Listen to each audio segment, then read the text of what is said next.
마태복음 22장 1절에서 14절까지의 말씀 한 목소리로 합독하겠습니다. 예수께서 다시 비유로 대답하여 이르시되 천국은 마치 자기 아들을 위하여 혼인잔치를 베푼 어떤 임금과 같으니 그 종들을 보내어 그 청한 사람들을 혼인잔치에 오라 하였더니 오기를 싫어하거늘 다시 다른 종들을 보내며 이르되 청한 사람들에게 이르기를 내가 오찬을 준비하되 나의 소와 살찐 짐승을 잡고 모든 것을 갖추었으니 혼인잔치에 오소서 하라 하였더니 그들이 돌아보지도 않고 한 사람은 자기 밭으로 한 사람은 자기 사업하러 가고 그 남은 자들은 종들을 잡아 모욕하고 죽이니 임금이 노하여 군대를 보내어 그 살인한 자들을 진멸하고 그 동네를 불사르고 이에 종들에게 이르되 혼인잔치는 준비되었으나 청한 사람들은 합당하지 아니하니 내 거리 길에 가서 사람을 만나는 대로 혼인잔치에 청하여 오라 한데 종들이 길에 나가 악한 자나 선한 자나 만나는 대로 모두 데려오니 혼인잔치에 손님들이 가득한지라. 임금이 손님들을 보러 들어올새 거기서 예복을 입지 않은 한 사람을 보고 이르되 친구여 어찌하여 예복을 입지 않고 여기 들어왔느냐 하니 그가 아무 말도 못하거늘 임금이 사환들에게 말하되 그 신발을 묶어 바깥 어두운 데에 내던지라. 거기서 슬피 울며 이를 갈게 되리라 하니라. 청함을 받은 자는 많되 택함을 입은 자는 적으니라. 아멘. 오늘도 하나님을 예배하기 위해서 이 자리에 나오신 여러분들 환영하고 축복합니다. 오늘 말씀의 하나님을 만나고 돌아가는 귀한 시간이 될 줄로 믿습니다.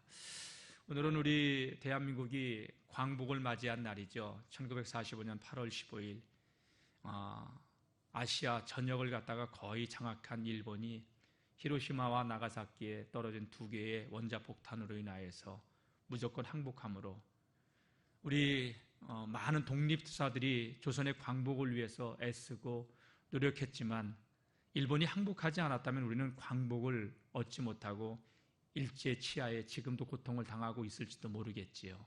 하나님의 은혜로, 무조건적인 하나님의 은혜로 우리가 광복을 맞이하고 또 이렇게 자유스럽게 살아가고 있는 줄로 믿습니다. 한번 따라해 봅시다. 모든 것이 하나님의 은혜입니다. 그 은혜를 알고 감사하는 그런 믿음의 성도님들이 되시기를 축복합니다. 오늘 이 예배에 참석한 우리 성도님들은 우리의 생을 다 하는 그날 천국에서 다 같이 꼭 만나는 그런 복된 믿음의 주인공들이 되시기를 축원합니다. 우리 옆에 사람들 인사합시다. 천국에서 꼭 만납시다. 할렐루야. 예. 대부분의 성들은 천국 하면 선뜻 떠오르는 이미지가 죽으면 가는 곳 그렇게 생각해요. 사실 예. 물론 우리가 이 땅에서 살다가 죽은 후에 갈 수 있는 가장 좋은 곳이 천국이죠. 예. 성경도 우리 주님께서 당신의 자녀들을 위해 죽음 이후에 예비하신 가장 아름다운 본향이 천국이라고 말씀하셨지요. 그러나 성경을 조금만 더 관심을 갖고 살펴보면 죽음 이후에만 천국의 삶을 누리는 것이 아니라 천국의 삶은 이 땅에서부터 시작되고 이미 있었습니다.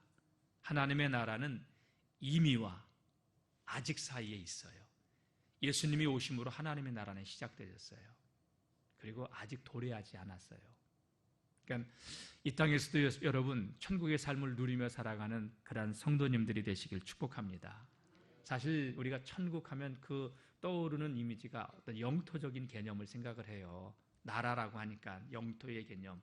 그런데 사실은 성경적으로 하나님의 나라라고 하는 그 의미를 살펴볼 때는 하나님의 절대 주권이 하나님께서 다스리고 통치하시는 그 곳이 하나님의 나라예요. 우리 영월중앙교회 성도님들은 하나님의 절대 주권이 하나님의 통치가 우리의 마음을 지배하고 여러분들의 가정을 지배하고 우리 교회를 다스리고 우리 한국교회를 다스리고 우리 나라를 다스려주는 은혜가 있기를 축원합니다. 그래서 예수님께서 제자들에게 주기도문을 가르칠 때 이렇게 가르쳐 주셨어요. 아버지의 이름을 거룩하게 하시며 아버지의 나라가 오게 하시며 하나님의 나라가 도래한 거란 말이에요. 그러니까 하나님의 나라는 먹고 마시는 데 있는 것이 아니라 생명 안에서 의와 평강과 희락이라. 여러분 심령 속에 하나님의 나라가 이 땅에서 임하기를 축원합니다. 여러분들의 가정이 하나님의 나라가 임하기를 축복합니다. 그리고 이 땅에서 천국 같은 삶을 살다가 우리의 삶을 다하는 그날 영원한 아버지의 나라에 입성할 수 있는 그러한 믿음의 주인공들이 되시기를 축복합니다. 예수님께서 한 번은요, 바리새인들이 누가복음 17장 말씀 보게 되면 이렇게 질문했어요. 하나님의 나라가 어느 때 임합니까? 했더니 예수님은 하나님의 나라는 볼 수 있게 임하는 것이 아니요 또 여기 있다 저기 있다 또 못하리니 다 같이 하나님의 나라는 너희 안에 있느니라. 여기 있다 저기 있다 말하는 게 아니라 너희 안에, 즉 하나님의 다스림이 있는 곳이 하나님의 나라다. 그것이 천국이다. 우리는 이 땅에 살아도 천국 백성이에요. 왜? 하나님의 다스림과 통치를 받고 살아가니까. 그런 사람들의 심령 속에는 의와 평강과 희락이 넘치게 되는 줄로 믿습니다. 오늘 본문의 말씀은 예수님이 말씀하신 많은 천국 비유의 말씀들 가운데 하나예요. 특별히 오늘 비유를 보게 되면 왕이 잔치를, 아들의 혼인잔치를 벌여놓고 사람들을 초청하는데 그 잔치에 반응한 여러 종류의 사람들의 이야기가 나오는데 이 말씀이 오늘 21세기를 살아가는 오늘 우리들과 어떤 관계가 있는지 살펴보고 우리는 이 잔치에 초대된 사람들로서 어떤 자세를 가지고 살아가야 할까, 이 말씀을 통해서 함께 은혜 받는 시간이 될 수 있기를 축복합니다. 첫째는요, 평범한 일상의 삶에 집착하여 영원한 것을 놓친 사람들의 이야기예요. 자, 오늘 본문 말씀 보게 되면 이렇게 비유로 시작하고 있죠. 잔치를 베푸는 어떤 임금과 같다고 하면서 3절을 보면은 그 종들을 보내어 그 청한 사람들을 혼인잔치에 오라 하였더니 오기를 싫어했다는 거예요. 오기를 싫어한 사람들. 잔치를 벌여놓고 오라고 했지만 오기를 싫어. 지금 예전 같으면 잔치한다면 우리가 가가지고 먹을 게 많으니까 그 고기가 귀하고 먹을 것이 귀한 시대에는 잔치가 한다면 기웃거리면서 먹을 거 주길 바라고 그랬던 시절이지만 지금은 먹는 것이 우리가 흔한 시대가 돼가지고 잔치를 한다고 해도 별로 달갑지 않은 그러한 시대에 살고 있는 건 사실이에요. 그런데 여기 보니까 사람들이 왕이 잔치를 벌여놓고 아들의 혼인잔치를 벌여놓고 초대를 했지만 사람들의 마음은 오기를 싫어했다고 표현하고 있습니다. 자, 다시 4절 한번 읽어볼까요? 시작. 다시 다른 종들을 보내며 이르되 정한 사람들에게 이르기를 내가 오찬을 준비하되 나의 소와 살찐 짐승을 잡고 모든 것을 갖추었으니 혼인잔치에 오소서 하라 하였더니 그들이 돌아보지도 않고 한 사람은 자기 밭으로 한 사람은 자기 사업하러 가고 하면서 또다시 왕은 사람들을 청하러 다른 종들을 보냈습니다. 소를 잡고 살찐 짐승들을 많이 잡았으니 풍성하게 먹을 것 준비했으니 와서 함께 이 잔치에 참여해달라고 사람들을 보냈습니다. 하지만 5절 말씀 보게 되면 그들은 돌아보지도 않았다. 오기를 싫어했고 돌아보기를 거절했고 그리고 한 사람은 거기서 밭으로 가고 한 사람은 사업하러 가고 이 말씀이요 누가복음 14장에는 나는 밭을 샀으니 밭을 보러 가야 되고 소 5결이 10마리를 샀으니 그 소 10마리를 보러 가야 되고 나는 장가들었기에 가지 못하겠다고 표현하는 것으로 나오고 있습니다. 여러분 사람들에게 전도를 하면 바빠요. 바쁘다니까요. 그렇게 대답하는 사람, 지금같이 바쁜데 내가 한가하게 교회나 다닐 때가 있냐고. 제 친구 고등학생 때 함께 이렇게 믿음 생활하면서 성령 받았던 친구인데 이 친구가 결혼하면서 하나님을 떠났어요. 어느 날 만났는데 내 앞에서 담배를 탁 꺼나물고서 야, 담배 불 꺼라 그랬더니 픽 웃더라고요. 그리고 교회 다녀 그랬더니 교회 가자 그랬더니 교회? 야, 내가 지금 이 시간에 거래처의 사람들을 만나면 앉은 자리에서 몇백 몇천이 왔다 갔다 하는데 한가하게 교회를 다니게 되겠냐고, 다니고 있겠냐고 우습게 여기더라고요. 참 가슴이 너무 아팠어요.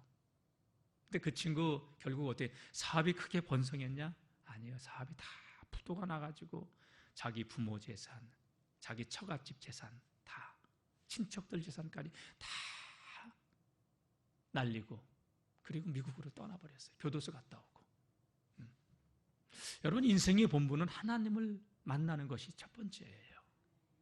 여러분, 바쁘고 분주해도 하나님을 예배하는 예배에 우선을 둘 수 있는 그러한 믿음의 성도님들이 되시길 축복합니다. 문제는 뭐냐? 바쁘다? 여러분, 마음이 없다는 얘기예요. 핑계죠. 마음이 있으면 천리길도 달려가요. 마음이 없으면 코앞에도 안 가요. 교회 앞에 사는 사람도 마음이 없으면 교회를 나오는데 수십 년이 걸릴 수 있어요. 그러나 마음이 있으면, 여러분, 제가 먼저 있던 교회에서 목회를 할 때 보니까 인천에서 2시간을 넘게 차를 타고 오시는 분이 있더라고요. 마음의 문제지. 그러니까 잔치를 벌여놓고 손님들을 초청할 때 이 사람들이 오지 않았던 이유가 뭡니까? 마음이 없었다는 거예요. 난 밭에 나가봐야 돼. 난 장가 들었어. 난 사업자 나가봐야 돼. 다 핑계라는 얘기죠. 무엇에 우선순위를 두느냐? 여러분, 우선순위를 어디에다 두느냐에 따라서 우리가 예배의 자리에 있을 수 있고 예배의 자리에 없을 수 있다는 이야기예요. 저는 그 무엇보다도 우리 영월중앙교회 성도님들은 하나님을 사랑하는 그런 성도님들이 되시기를 축복합니다. 자, 2000년 전이나 지금이나 똑같이 이 말씀은 적용이 되고 있어요. 2000년 전에 예수님께서 오시기 전에 지금 이 말씀은요, 혼인잔치, 수많은 종들을 보냈다는 이야기가 뭐예요? 구약의 많은 선지자들을 보내요. 예수님, 메시아, 그리스도가 올 것을 이야기했지만, 알려주셨지만 그들은 거부했어요. 정작 여러분, 예수님이 이 땅에 오셨지만 그들은 예수님마저 십자가에 못 박습니다. 냉담했어요. 예수님 사역에 할 때 보세요. 예수님 사역하는 동안 바리새인들, 대지상들, 유대인들 예수님에 대해서 아주 냉담했어요. 사람의 내면에 흐르고 있는 본성은 어떤 본성인지 알아요? 아무리 옳은 거를 이야기해도요, 내 마음이 불편하면요 거절하려고 하는 그런 근성들, 죄성들을 가지고 있어요. 부부가 같이 살면서 아내가 남편한테 남편의 잘못을 조목조목 이야기하면 승질내요. 그러는 당신은, 이런 상황을 갖다가 뭐라고 하냐? 방구 끼고 쓱낸다는 거예요. 방구는 지가 껴놓고. 그러는 아내는 남편이 뭘 얘기를 하면은 자기가 틀렸음에도 불구하고 왜 그런 얘기를 지금 꺼내고 야단이냐고. 다 같이 똑같다. 여러분, 그게 우리 인간의 내면에 흐르고 있는 본성들이에요. 예수님이 이 땅에 오셔서 하나님의 나라의 비밀을 이야기하고 우리가 잘못된 길을 걸어가고 있는 것을 이야기할 때 가슴을 치면서 내가 죄인이라고 해야 되는데, 예수님이 그런 말씀을 할 때 그들은 너무너무 싫어했어요. 하나님의 마음이, 하나님의 뜻이 어떤 걸 알면서도 그들은 싫어하고 있었던 거죠. 예수님이 이 땅에 왔지만 세상은요 냉담했어요. 아니, 영적으로 무지했어요. 요한복음 1장 5절 이하의 말씀 보게 되면 빛이 어둠을 비추되 어둠이 깨닫지 못하더라. 칠흑 같은 어둠 속에 빛이 쫙 비춰, 그걸 빛으로 알아야 되는데 예수님이 오셨을 당시에는 그 어둠이 얼마나 깊었는지 빛을 빛으로 깨닫지 못할 정도의 어둠이었었다고. 하나님께서 육신의 몸을 입고 이 땅에 오셨지만 이스라엘은 예수님을 영접지 않았어요. 그러면서 요한복음 1장 12절 이하에 나오는 말씀이 어떤 말씀이에요? 영접하는 자, 곧 그 이름을 믿는 자들에게는 하나님의 자녀가 되는 권세를 주셨으니 이는 혈통으로나 육정으로나 사람의 뜻으로 나지 아니하고 하나님께로부터 난 자들이라. 여러분, 오늘 이 예배에 참석한 우리 성도님들은 하나님께로부터 난 복된 성도님들이 되시길 축원합니다. 예수님을 알 수 있고 그분의 가르침을 따를 수 있는 그런 하나님의 사람들로 살아가시길 축복합니다. 어쨌든 예수님께서 이 땅에 오셨을 때도 많은 사람들이 바쁘고 분주하다고 자기 핑계들을 대며 오기를 시도하여 마음이 없었기에 이 핑계 저 핑계 대면서 냉담하게 거절을 했지요. 일상의 여러분 분주함 때문에 가장 소중한 것을 놓치지 않는 우리 영월중앙교회 성도님들이 되시길 축복합니다. 지난 주간에도 같이 말씀을 나누었지만 우리 인간의 가치는요, 영혼이 떠나면 가치가 없어요. 우리가 살아있을 때는 모든 것이 다 필요하지만 영혼이 육체를 떠나면 여러분 육체는 아무 의미가 없어요. 정말 소중한 게 무엇이냐? 보이는 것도 중요해요. 외모를 아름답게 치장하는 것도 중요하지만 내면을 예수님의 성품으로 빚어가고 우리의 내면에 우리의 영혼에 예수 그리스도로 충만하고 내면을 가꾸는 하나님의 사람들로 살아가시기를 주의 이름으로 축복합니다. 예.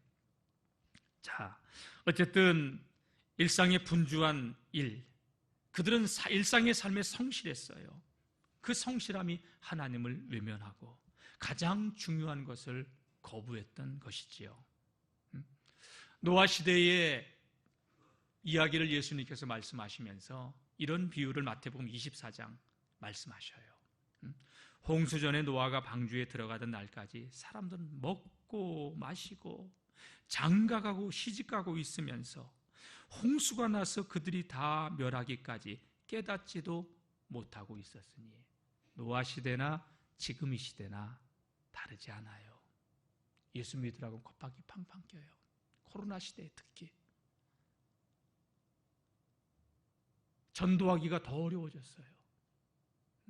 전 세계적인 추세가 여러분 이슬람권뿐만이 아니라 힌두교권뿐만이 아니라 여러분 기독교 국가에서도 이 코로나로 인하여서 목회자들이 체포당하고 고문을 당하고 그러한 시대가 되어버렸어요. 참 어려운 시대가 됐습니다. 여러분 무엇 때문에 우리가 정신없이 분주하고 바쁘게 살아야 됩니까? 아무리 바쁘고 분주해도 영원한 삶을 준비하며 살아가는 지혜로운 하나님의 사람들로 살아가시기를 축원합니다. 하나님께서는 우리에게 영원한 천국의 잔치를 예비해 놓고 우리를 부르셨지만 사람들은 아버지의 마음을 너무 몰라요. 왕의 마음을 이 백성들이 모르듯이 하나님의 마음을 이 시대의 사람들도 너무 모른다는 것이죠. 여러분 모르는 정도가 아니에요. 오히려 대적하고 있어요. 자, 오늘 말씀 7절 말씀 볼까요? 6절 말씀 볼까요? 사람들은 사업하러 밭으로 갔지만 그 남은 자들은 종들을 잡아 모욕하고 죽이니. 두 번째 부류의 사람들은 종들을, 종이 무슨 죄가 있어요? 그 종들을 잡아 모욕하고 죽였다는 거예요. 종들은 심부름한 죄밖에 없어요. 근데 왜 종들을 죽입니까? 왕에 대한 반역이죠. 그 반역적인 행동까지 서슴없이 자행했습니다. 못 간다고 하면 되잖아요. 근데 귀찮게 한다고. 여러분 종들마저 그들은 모욕하고 죽였습니다. 여러분 이런 행동은 왕을 굉장히 우습게 여기는 행동 아닙니까? 이러한 사실을 알고 왕이 가만히 있었느냐? 오늘 말씀 보니까 7절 임금이 노하여 군대를 보내어 그 살인한 자들을 진멸하고 살인한 자들을 죽였다는 거예요. 그리고 그 동네를 불살랐다는 이야기죠. 여러분 예수님께서 이 비유의 말씀을 하실 때 누구에게 하셨는지 알아요? 많은 비유의 말씀을 예수님께서는 제자들에게 하실 때가 많았는데 특별히 이 비유의 말씀은 바리새인들과 대제사장들, 당시의 종교 지도자를 향해서 하셨던 말씀이에요. 자, 오늘 본문이 있는 22장 앞장은 21장이죠. 21장 한번 볼까요? 거기도 비유를 끝내고 나서 45절 말씀 보게 되면 대제사장들과 바리새인들이 예수의 비유를 듣고 자기들을 가리켜 말씀하신 줄을 알고 어떡합니까? 잡고자 했습니다. 붙들어 가두고자 했습니다. 하지만 무리들, 군중들로 인하여 무서워하더니 이는 그들이 예수를 선지자로 알미었더라.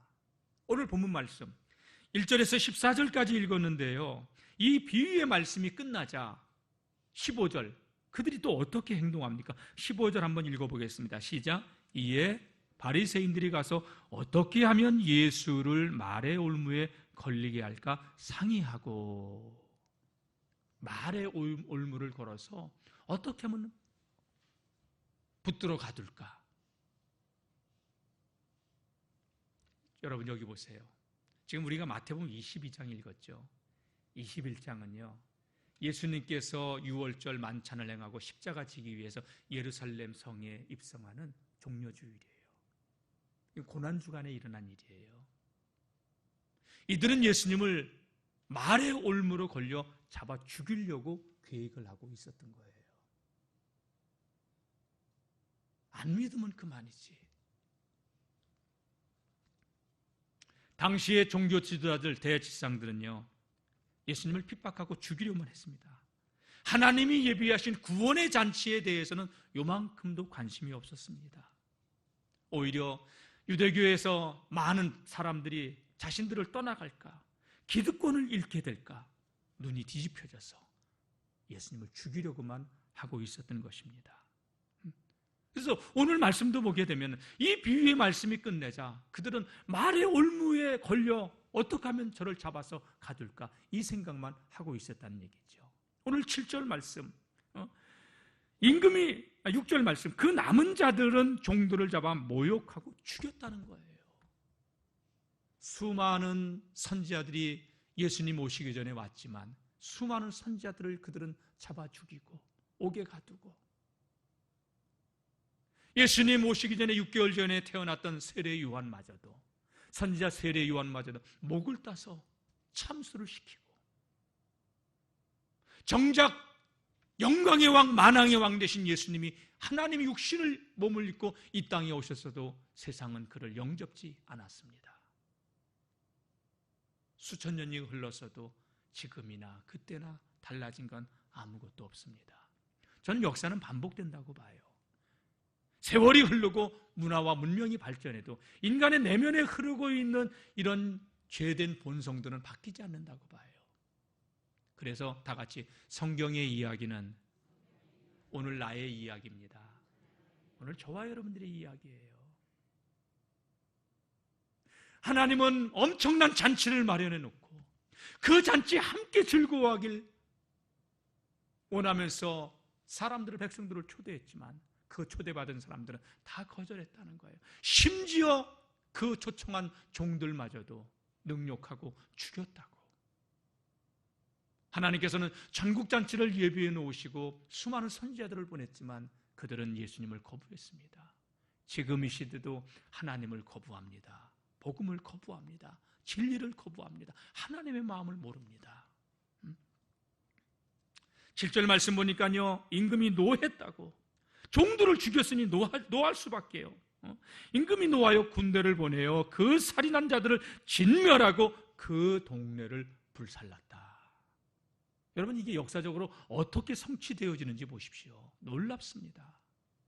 주님의 말씀은 천지는 없어져도 율법의 1.1획도 없어지지 않냐고 반드시 그대로 이루어집니다. 할렐루야. 반드시 그대로 이루어집니다. 예수님이 그 주간에 저들에 의해서 십자가의 대속의 제물로 골고다 언덕에서 돌아가셔요. 그 주간에, 이 설교를 한 그 주간에 그들은 군중을 선동해서 예수님을 십자가에 못 박아요. 예수님이 그렇게 십자가에 죽으신 지 50년도 채 되지 않아서 AD 70년에 이 유대 나라는요, 지구상에서 없어져 버려요. 로마의 침략에 의해서 티투스 장군이 이끄는 로마 군대에 의해서 성전의 돌 하나도 돌 위에 남지 않고 다 불태워지고, 여러분, 유다 나라는 그렇게, 이스라엘 나라는 이 땅에서 없어져 버려요. 그렇게 2000년 동안 민족은 존재했지만 여러분, 나라를 잃어버린 민족으로 그렇게 살아야 됐어요. 우리나라가 1945년 5월 14일 날, 8월 15일 날, 45년 8월 15일 날 독립을 했는데 이스라엘 나라는 1948년 5월 14일 날 독립을 해요. 2000년 만에. 우리는 일제치하에서 36년 동안 있으면서 우리의 모든 것을 다 잃어버렸는데 그들은 2000년 동안 나라를 잃었어도 다시 나라를 찾은 아주 희한한 민족이에요. 그 역사 가운데는 누가 개입하고 계시냐? 하나님께서 개입하시는 거예요. 임금이 화가 나가지고 군대를 보내요. 그 살인한 자들을 죽이고 그 동네를 불살랐듯이 예수님을 십자가에 못 박은 유대를 하나님께서는 다 로마에 의해서 불타버리게 하고 유대 나라가 흩어져 전 세계에 흩어져 사는 디아스포라 유대인들, 그러다가 어떡합니까? 2차 대전 당시에는 여러분, 유대인들은 독일의 히틀러에게 600만 명이라는 엄청난 민족이 학살을 당하고 포로 수용소에 걸려가서, 저는 성경의 이야기를 보면요, 기가 막힌 하나님의 놀라운 일들이 감춰져 있는 비밀의 책이라고 느껴져요. 여러분, 유대인들만 그렇습니까? 오늘 이 시대에 우리도 변한 것이 없습니다. 예수 그리스도의 생명의 복음을 가지고 가면 콧방귀 팡팡 낍니다. 하나님의 말씀으로 교회에서 우리를 깨닫게 하기 위해서 하나님 말씀을 들려줘도 기분이 나쁘면 귀를 막아버립니다. 눈을 감아버립니다. 바리새인들과 대지상들이 그랬듯이 이 시대에 우리들도 우리 내면에 흐르고 있는 본성이 그런 자들입니다. 한번 따라해 봅시다. 주님, 내 안에는 선함이 손톱만큼도 없습니다. 그게 인간의 모습이에요.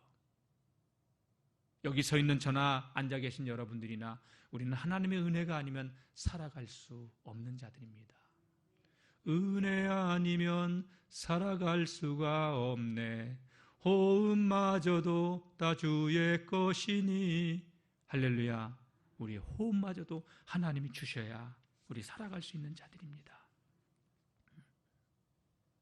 예수님께서 이 땅에 오셔서 천국 비밀을 알려주어도 그들은 자신들이 손해가 되기 때문에, 자신들의 마음이 상했기 때문에 말씀을 거부했듯이 이 시대에 신앙의 길을 걸어가는 우리들 역시 그리 다르지 않아요.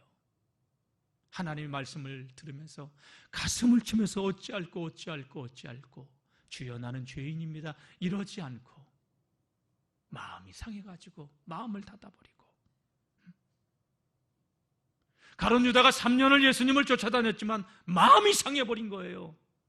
마음이 상하니까 여러분 어떡합니까? 예수님을 은삼십냥에 팔아버리죠. 어떤 신학자들은 이 본문의 말씀이 뒷부분에 보게 되면은 예복을 입지 않은 한 사람이 나오는데 쫓겨나잖아요. 가룟 유다를 상징한다고 해석을 하더라고요, 신학자가. 믿음의 길을 걸어가면서 가룟 유다와 같은 인생은 살지 않아야 되겠죠. 사랑하는 성도 여러분, 우리에게 있어서 가장 복된 소식이 어떤 소식입니까? 우리를 구원하기 위해서 하늘의 영광을 버리고 낮고 낮은 이 땅에 사람의 몸을 입고 오신 예수 그리스도의 구속의 역사, 저와 여러분들을 위해서 십자가에 죽으신 예수 그리스도의 그 사랑, 그 사랑에 하나님은 우리를 초청하고 있는데 우리는 바쁘다는 핑계로 주님을 멀리하고, 인생이 바쁘다는 핑계로 하나님을 멀리하고 살아가고 있지는 않습니까? 신령한 것에, 하늘의 것에 관심을 갖고 살아가는 믿음의 성도님들이 되시기를 주님의 이름으로 축복합니다. 악한 원수는 할 수만 있다면 여러분, 수많은 영혼들이 하나님께로 가지 못하고 멸망으로 향하여 가도록 끊임없이 세상의 것으로 미혹하고 넘어지게 만듭니다. 여러분, 우리의 사명은 생명을 살리는 일에 있습니다. 천국잔치에 함께 가자고 손을 잡아주고 함께 일어나서 갈 수 있는 믿음의 성도님들 되시기를 주님의 이름으로 축복합니다. 참 저는 우리 대한민국을 보면서 너무 많이 마음이 안타까워요. 코로나로 인하여서 교회들이 너무나도 물론 많은 국민들이, 자영업자들이 어려움을 당하고 있는데 교회도 예외는 아니에요. 그런데 외국에서는, 선진국에서는 이렇게 교회를 핍박하지 않아요. 참 마음이 아파요, 여러분. 우리나라가 광복을 한 것도 우리의 힘이 아니라 하나님의 은혜예요. 6.25 때 낙동강까지 여러분 모든 것이 공산화가 돼가지고 공산 이제 북으로 넘어갔는데 여러분 우리의 힘으로 그거 찾았습니까? 하나님의 은혜로 유엔군이 참전하면서 찾지 않았습니까? 돌아보면 하나님의 손길이 우리의 삶에 아주 세미하게 미치고 있는데 우리가 하나님을 잊어가고 있어요. 사무엘상 4장 말씀 보게 되면요, 한 아이가 태어나는데 그 아이의 이름을 그 어머니가 이가봇이라고 지어주면서 숨이 끊어져요. 이가봇. 그 말의 뜻이 무엇이냐? 하나님의 영광이 떠났다는 이야기죠. 이스라엘에게서 하나님의 영광이 떠났다는 뜻이에요. 그 아이는 대제사장의 가문에서 되는 엘리라고 하는 그 당시에 대제사장, 사무엘이 활동하기 전에 대제사장 엘리의 손자로 태어난 아이예요. 그 두 아들 홈니와 비느하스는 아버지의 뒤를 이어서 제사장직을 수행하고 있었지만 성경은 뭐라고 얘기하고 있냐? 엘리의 두 아들 불량자라, 여호와를 알지 아니하더라. 제사장들이었지만 성경은 아주 단호하게 불량자, 하나님을 알지 않은 자, 이렇게 표현하고 있습니다. 블레셋과의 싸움에서 패하게 되자 왜 우리가 패했지? 맞아. 우리 선조들은 전쟁을 할 때 하나님의 법궤를 메고 나갔어. 법궤를 메고 나가면 전쟁에서 이길 수 있는데 법궤를 두고 나갔기 때문에 전쟁에서 패했다고 법궤를 메고 나가잖아요. 그러나 전쟁에서 법궤마저 빼앗기고 홈니와 비느하스는 전사하죠. 이스라엘은 대패합니다. 이 소식을 연락병이 가지고 와서 엘리에게 이야기해 주니까 엘리는 그 얘기를 듣고서 의자에서 굴러 떨어져 가지고 목이 부러져서 죽고요. 이 소식을 들은 임신했던 비느하스의 아내는, 제사장의 아내는 아이를 갖다가 해산하는데 그 아이를 낳으면서 죽으면서 이름을 지는데 이가봇, 하나님의 영광이 떠났다. 전 정말 두려운 게 있어요. 하나님의 영광이 대한민국에서 떠나지 않기를 원하는데 우리가 지금 자행하는 이 태도, 이 삶의 태도들을 보면요, 하나님을 무시해도 너무 무시하고 하나님을 몰라도 너무 모르고 하나님을 대적해도 너무 대적해서 그 베어더미에서 하나님 이만큼 살게 해주시고 일제 치하에서 이만큼 살게 해주셨는데 하나님을 몰라도 이 민족이 너무 몰라서 가슴이 아파요. 가슴이. 하나님의 영광이 떠나면 안 돼요. 우리 영월중앙교회 성도님들만큼이라도 하나님의 영광이 이 민족 가운데서 떠나지 않기를 기도해 주시기를 축원합니다. 여러분들의 가정에서 하나님의 영광이 떠나지 않기를 여러분들 기도하시기를, 하나님의 영광이 우리의 심령에서 떠나지 않기를 기도하는 성도들이 되시기를 주의 이름으로 축복합니다. 하나님의 영광이 떠나면 안 돼요. 하나님을 잊은 너희여, 내가 너희를 찢으니 너희를 건질 자가 없으리라. 하나님이 찢어놓으면 건질 자가 없다는 거예요. 근데 이 시대에 우리 민족이 마음이 너무 강팍해요. 하나님을 몰라도 너무 몰라요. 하나님의 마음을 몰라도 너무 몰라요. 그게 마음이 아파요. 저는 오늘 이 예배에 참석한 우리 성도님들만큼이라도 하나님의 마음을 아는 우리 성도님들 되시기를 축원합니다. 자, 왕은요, 잔치는 준비해 나왔어요. 사람들은 없어요. 그러니까 종들을 시켜서 8절의 말씀 보면요, 세 번째, 혼인잔치는 준비되었으나 청한 사람들은 합당하지 아니 네 거리 길로 가서 사람을 만나는 대로 혼인잔치여 청하여 오라고, 만나는 사람들마다 오라고 초청을 하기 시작합니다. 뜻밖에도 정했던 사람들은 그 자리에 오지 못했지만 뒤늦게 나가서, 거리에 나가서 처음에 청함을 받지 않았던 그 사람들을 보니 그 사람들이 잔치에 가득 몰려들기 시작했습니다. 여러분, 이게 영적으로 어떤 의미가 있어요? 우리는 아브라함의 후손이야, 우리는 언약의 백성이야, 그러면서 거두름을 피우는 유대인들은요, 선자들을 못 박아 죽이고 대적하고. 여러분, 그 복음이 이방 세계에 퍼져가지고 오늘 저와 여러분들이 이곳에서 하나님을 예배하고 있잖아요. 그 얘기예요, 이게. 천국 복음이 유대인을 떠나 이방인에게 전파되어져서 오늘 저와 여러분들이 이 천국 잔치에 참여하고 있는 이 은혜를 입고 있다는 이야기입니다. 그런데 여기서 문제가 하나 있어요. 그 문제가 무엇이냐? 자, 볼까요? 11절. 임금이 손님들을 보러 들어올세. 손님들을 보러 들어왔어요. 그 잔치에 다 돌아보는 거예요, 임금이. 거기서 예복을 입지 않은 한 사람을 봤다고. 뭐라고 얘기합니까? 12절 한번 읽어봅시다. 시작. 이르되 친구여, 어찌하여 예복을 입지 않고 여기 들어왔느냐 하니 그가 아무 말도 못하거늘. 왜 예복을 입지 않았느냐? 임금은 물었어요. 여러분, 잔치는 예복을 입어야 돼요. 그렇죠? 장례식장에 가는데 새빨갛게 알록달록한 옷을 입고 가면 고인에 대해서, 유가족에 대해서도 그거는 결례예요. 맞죠?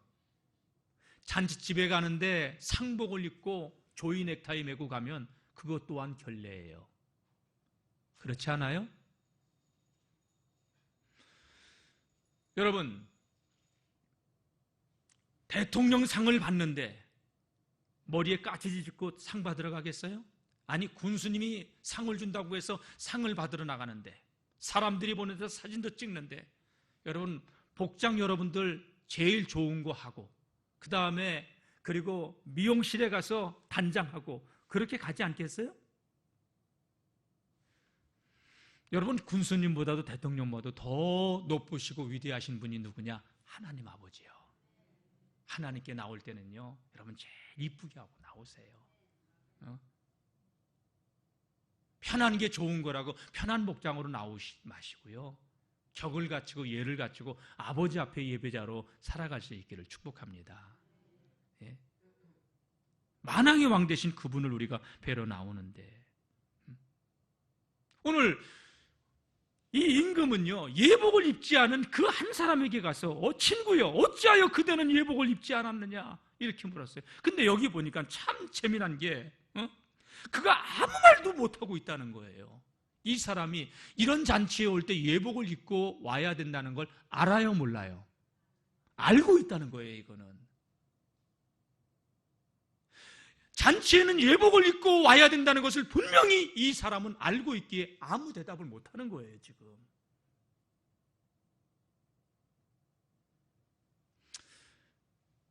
여러분, 예복을 입지 않은 이 한 사람이 오늘날 우리 시대에 그리스도인들로 표현한다면 어떤 그리스도인일까요? 예수님은 믿지만 자기 가치관으로 신앙생활하는 사람이 있어요. 절대 변하지 않는 사람, 절대 깨지지 않는 사람, 하나님의 말씀을 들어도 그 말씀에 절대 청종하지 않는 사람, 자기 규례. 신앙의 경륜은 오래돼서 다 알아요. 그리고 또 알아요. 내가 이렇게 살면 안 되는 것도 알아요. 그런데 자기를 죽이지 않아요. 자기를 꺾지 않아요. 제가 청년 때 신앙의 굴곡이 참 많이 심했어요. 한번 은혜의 삶을 이렇게 살다가 뚝 떨어지면요, 이게 굉장히 오래 가요. 또 다시 이렇게 살면 지옥까지 낑낑낑낑 끌어올려가지고요, 또 올라가요. 근데 끌어주는 사람이 좀 뚝뚝 떨어져서 또 그렇게 가요. 제가 이 바닥에 신앙생활을 할 때, 청년 때 이렇게 살면 하나님께 벼락 맞지 하는 생각을 내가 하게 되더라고요. 아, 여러분, 내가 신앙생활 잘하는지 못하는지 알아요, 몰라요? 알죠? 근데 자기를 꺾지 않아요. 그래서 우리 안에는 선한 게 없다는 거예요. 알면서도 우리는 안 해요. 해야 되는 것을 알면서도 우리는 마이웨이예요. 그게 뭐냐? 예복을 입지 않는 거예요, 여러분. 예복 없이 잔치에 참여하려고 하는 거예요. 지금은 구분되지 않을지 모르지만 주님 앞에 섰을 때, 천국 잔치에 참여하게 될 때, 오늘 보세요. 13절. 임금이 사환들에게 말하되 그 손발을 묶고 바깥 어두운데 내어 던지라. 거기서 슬피 울며 이를 갈미 있으리라. 이런 천국 잔치에 참여하지 못한다는 이야기예요. 신앙의 연조는 오래됐지만 절대 변하지 않는 가치관 가지고 적당히. 신앙은 여러분 액세서리가 아니에요. 신앙은 예수님을 나의 주인, 주로 모시고 살아가는 삶이에요. 주님이 원하는 삶을 살아가야 된다는 거예요. 오늘 이 사람 잔치에 참여해서 아무 말도 못하는 이유가 뭐예요? 그렇게 살아야 되는 걸 알았기, 예복을 입고 와야 되는 걸 알았기 때문에. 주님 앞에 설 때 여러분 유구무원, 아무 말도 못하는, 입이 있어도 말을 못하는 사람이 되어서는 안 돼요. 주님의 잔치 함께 즐거워할 수 있는 믿음의 성도님들이 되시기를 주의 이름으로 축복합니다. 잔치가 시작됐을 때 왕은 손님들을 보려고 그 잔치에 들어와서 한 사람 한 사람 다 보았다는 거예요. 주님께서는 한 사람 한 사람 다 보고 계십니다. 여러분, 우리 하나님은요, 저와 여러분들의 마음의 생각까지도 감찰하시는 하나님이에요. 예레미야 선지자는 뭐라고 얘기했는지 알아요? 만물보다 힘이 부패한 것이 사람의 마음이다. 짐승이 죽어서 냄새가 나면 그 악취가요, 고개를 절레절레 흔들 정도로 심한 악취가 나잖아요. 그거보다 더 부패한 게 사람의 마음이에요. 오늘 저와 여러분들이 그래도 사람답게 살아갈 수 있는 것이 하나님의 은혜라는 걸 아시기를 축원합니다. 예? 마음과 생각을 감찰하시는 하나님께서 오늘 이 예배 나올 때 우리의 생각, 동기, 중심도 다 보고 계셔요. 내가 어떤 옷을 입고 이 예배에 참석하고 있는지, 이 옷이 아니라 어떤 마음을 하고 나오는지. 오늘 이 예배에 참석하면서 아직도 내 육신의 옷을 벗지 않고 예복이 없이 하나님께 나와 예배자로 살아가고 있지는 않는지 우리 자신을 점검해 볼 수 있는 하나님의 사람들이 되시기를 축복합니다. 14절 말씀 보면 예수님께서 이 말씀으로 비유를 맞춰요. 다 같이 한번 읽어보겠습니다. 시작. 청함을 받은 자는 많되 택함을 입은 자는 적으니라. 구원의 문은 넓게 열렸지만 그 문으로 들어오는 사람은 많지 않다는 거예요. 어쩌면 이 말씀이 매주일 우리 교회에서 한 150여 명이 예배를 드리고 있는데 150여 명이 예배를 다 드리고 있어도 택함을 입은 사람은 많지 않다는 의미는 아닐까 하는 생각을 해봅니다. 소원이 있습니다. 오늘 이 예배에 참석한 우리 모두는 천국에서 다 같이 만날 수 있는 그런 믿음의 주인공들이 되시기를 축원합니다. 예복을 입은 정결한 그리스도의 신부로 주님의 오심을 기다리며 이 마지막 때를 깨어있는 그런 하나님의 사람들로 살아갈 수 있기를 축복합니다. 말씀을 맺겠습니다. 하나님께서 저대한 천국잔치에 참여할 수 있는, 그 부르심에 응답하고 참여하는 복된 믿음의 주인공들 되시길 축원합니다. 여러분 아무리 바쁘고 분주해도 영생보다, 여러분의 영혼보다 중요한 것은 없습니다. 분주한 삶으로 인해서 영적인 하늘에 신령한 것, 영원한 삶, 영생의 삶을 놓치지 않는 지혜로운 천국 백성들 되시기를 축복합니다. 예수님의 십자가 배척하지 않기를, 나와 틀리다고, 내 마음에 들지 않는다고 주님의 가르침을 외면하고 거부하는 그러한 강팍한 심령이 되어서는 안 됩니다. 사랑하는 성도 여러분, 주님의 잔치에 참여할 때 예복을 입은 자로 함께 즐거워하고 기뻐할 수 있는 그러한 믿음의 주인공들이 되시기를 주님의 이름으로 축원합니다. 기도하겠습니다. 하나님, 영생보다 중요한 것이 없는데 우리의 분주한 삶으로 인하여 그 영광에 참여하는 축복을 놓치지 않게 하여 주옵소서. 예수 그리스도의 대속의 은혜를 외면하거나 거부하는 배척하는 어리석은 행동하지 않게 도와 주옵소서. 주님 잔치에 참여했을 때 예복이 없어 쫓겨나는 슬피 울며 이를 가는 인생 되지 않게 도와주시고, 예수님을 구주로 모시고 예수님의 그 원하시는 가르침을 따라 하나님 거룩한 예복을 준비하며 거룩한 세마포의 옷을 입고 천국잔치에 참여할 수 있는 주의 백성들 되어지게 도와주옵소서. 아버지의 마음을 헤아리게 도와주시고 하나님의 뜻을 따라 살아가는 거룩한 믿음의 성도들 되게 하옵소서. 하나님, 청함도 받고 택함을 입은 자들로 살아가는 주의 백성들 되게 하옵소서. 예수님 이름으로 기도드립니다. 아멘. 찬송가 521장 부르시면서 준비하신 예물 하나님께 드리겠습니다.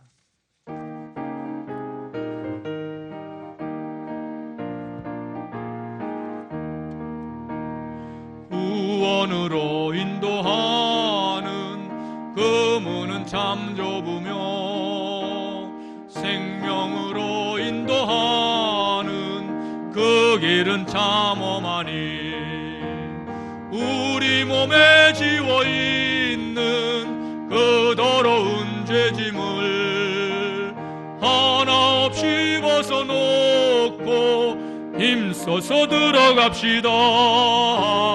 구원으로 인도하는 그 좁은 문 들어가 영생으로 인도하는 그 생명길 갑시다.